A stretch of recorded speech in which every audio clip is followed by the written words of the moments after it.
Hey y'all, welcome back to the channel. My name is Taylor and today we're going to be taking a look at the 40 series laptop graphics cards that Nvidia announced at CES last week. Some of these are really amazing. They have a 4090 coming to the laptop, which is going to be incredible. And after having experienced the RTX 4080 desktop card, I am super excited for these chips because the 40 series are so fast. And what I'm going to do is I'm going to take a look at all the specs across all the different graphics cards that were announced. And then I'm going to go ahead and play with the numbers a little bit because I do have that RTX 4080 that I'm going to use as a reference and just kind of make predictions to see where the performance might land for these 40 series cards. So if that sounds like something of interest to you, then let's go ahead and dive in. As a disclaimer, this video is not sponsored and any links in the description are not affiliate links. This is just speculative information as these cards are not released yet and nobody really knows how they're going to perform, so don't take these numbers for truth at all. These are just speculative, and if you're not into that sort of thing, then I suggest you probably exit the video now. But if you're into that sort of thing, let's go ahead and dive in. Alright, I have all the cards laid out in a table here and we can see an overview of all their stats across the board here. The first column being the RTX 4080. This row is the desktop card. So that's what we're going to kind of use as a reference for everything. And you can see that this desktop 4080 has the same amount of Cuda cores, ray tracing cores, AI cores, pretty much all stats across the board as the desktop 4080. So this is the 4090M, the mobile chip. And the only difference here is the power consumption. It is nearly half the power consumption as the desktop 4080. So here I've just broken it down, like here's some tables with those Cuda cores, ray tracing cores, and AI cores for the information that I was able to gather. This information is just gathered from publicly available websites like Notebook Check and Tech Power Up. You can find those anywhere. And then we have a table of memory, and then we have a table of power consumption. And then I added some graphs down here too, so you can kind of get a visual of how they compare with the top one, the top row being the 4080 desktop graphics card. And then here's a comparison of the GPU cores, the CUDA cores, and here is the ray tracing cores, and then the AI cores, which those graphs look pretty similar. Here's the power consumption, so you can see that there's a massive difference from the mobile chips to the desktop chip, which is to be expected.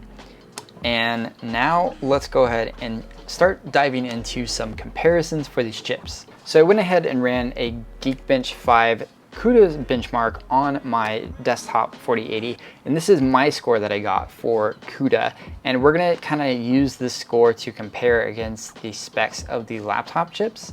And the way we're going to do that is we're just going to take an arbitrary percentage number and subtract it from this number and kind of guesstimate where the performance might lie. The first chip we're going to talk about is the RTX 4090 mobile chip. This is the laptop chip. It has the same specs across the board as the RTX 4080 desktop, except for the power consumption. It is way less. So we're going to take that into consideration when we're making this comparison. And I'm just going to drop 20% off the performance of the desktop 4080. And 20% is probably a little conservative. It's probably more like 25% to be honest, but I'm just gonna say best case scenario, like you got the best fans in your laptop ever and it's cooling that thing like crazy. 20% less is going to give us this score. And how I got the score is I took 297,261, I divided it by 100, and then I multiplied it by the percent we want to subtract from it, so 20%, and then I subtracted 297,261, which gave us negative 237,808.8. So I just rounded down. I should have rounded up. So it's 237,809. Really, it should just be 9. And this is the score that we get here. I did the same thing for the 4080. I took 20% off the 4090 and we get this score. I took 25% off the 4080 to get the score for the 4070 because we're starting to get less memory, less Cuda cores, so I took 25% off, and here is that score. So for the 4060, I took 25% off the 4070, And then for the 4050, I took 20% off the 4060. And here's the results. So these are my predictions just based on the score that I got in Geekbench 5 for Cuda. So now, these numbers, they don't really tell a whole lot, right? So we need context around them. So that's where this chart comes in. And this chart includes graphics cards that do have publicly available benchmarks that you can find on Geekbench's website under the Cuda benchmark results. So I just took those and I kind of paired them here and slotted them in where they were relative to the laptop cards that we just predicted. And the blue is the laptop cards that we predicted, and then the orange is all the confirmed cards that are on Geekbench 5's website. And then the green is of course our reference card, which is the RTX 4080. That's what we're basing all these numbers and predictions off of.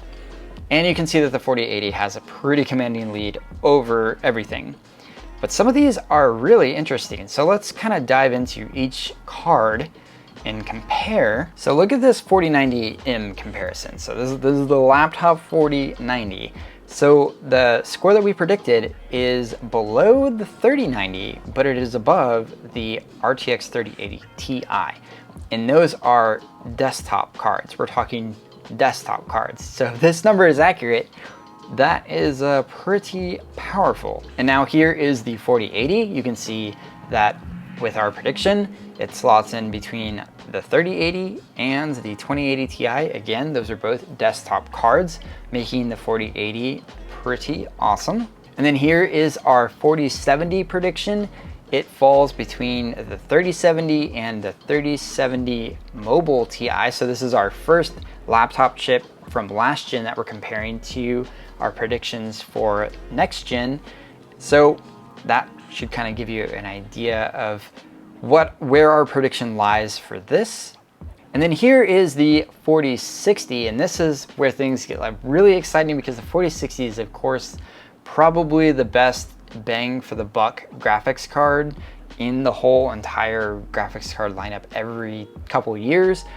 And this falls between the 2070 Super desktop card and the 2080 Super Max Q, which is a laptop card.